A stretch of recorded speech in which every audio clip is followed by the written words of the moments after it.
Hi friends, welcome back to my channel. Today, in this video, I'm going to show you how to turn on device broadcast status on Spotify. Please consider subscribing to my channel and liking this video. Let's get started, guys. Step 1. First, unlock your phone and open the Spotify app.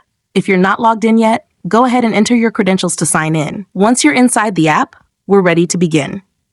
Step 2. Now locate the top left corner of your screen. You'll notice your profile icon there. Tap on it and it'll take you to your account page where you can manage all your settings and preferences. Step 3. Next, locate the settings and privacy option and tap on it. Step 4. Now locate the playback option and tap on it. Unfortunately, the device broadcast status option is turned off. Step 5. For the last and most important step, select the device broadcast status option to turn it on instantly. Allow other apps on your device to show what you're listening to. If you found this tutorial helpful, don't forget to give this video a thumbs up and subscribe to my channel. Thanks for watching.